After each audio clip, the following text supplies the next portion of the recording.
నమస్తే.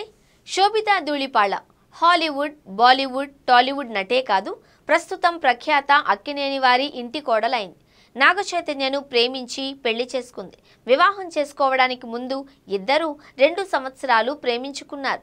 ఫోటోలు బయటకు వచ్చిన సందర్భంలో వివరణ కోరగా అటువంటిదేమీ లేదు అని చెప్పారు.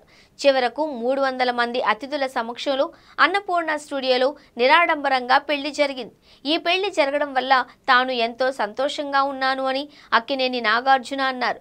ప్రస్తుతం ఈ జంట చాలా సంతోషంగా కాపురం చేస్తున్నారు. ఇటీవలే ఓ ఇంటర్వ్యూలో శోభిత మాట్లాడుతుండగా మీ ఫస్ట్ క్రష్ ఎవరు అంటూ యాంకర్ అడగ్గా అందుకు ఆమె బదులిస్తూ తాను స్కూల్లో చదివే రోజుల్లో తన క్లాస్ సిఆర్ సార్ అంటే ఎంతో ఇష్టము అని చెప్పింది. అతని దృష్టిలో పడేందుకు, అతన్ని ఆకర్షించేందుకు వ్యాసరచన పోటీల్లో పాల్గొనేదాన్ని అని చెప్పింది.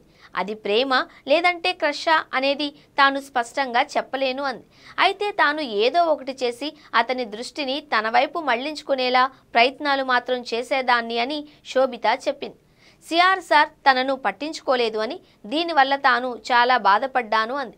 ఆ వయసులో తనకు ఏమీ తెలియనప్పటికీ వయసు పెరిగే కొద్దీ కొంత మెచ్యూరిటీ వచ్చింది అని, కాలేజీలో చదువుకునే రోజుల్లో కొందరు ప్రేమ లేఖలు రాసేవారు అని, తాను కూడా కొన్ని లేఖలు రాశాను అని తడబడకుండా చెప్పింది. తెలుగులో గూఢచారి, మేజర్ చిత్రాలలో నటించిన శోభిత ప్రస్తుతం గూఢచారి 2లో నటిస్తోంది. మోడలింగ్ను కెరీర్గా ఎంచుకున్న శోభిత స్వస్థలం గుంటూరు జిల్లా తెనాలి. నాగచైతన్య, సమంతకు విడాకులిచ్చిన తరువాత కొంత సమయం తీసుకుని శోభితతో ప్రేమలో పడ్డారు. ఇరువైపులా పెద్దలను ఒప్పించి పెళ్లి చేసుకున్నారు. అయితే సమంత మాత్రం ప్రస్తుతం ఒంటరిగానే జీవిస్తోంది. హైదరాబాద్లో తక్కువగా ఉంటూ ముంబైలో ఎక్కువ కాలం జీవిస్తోంది.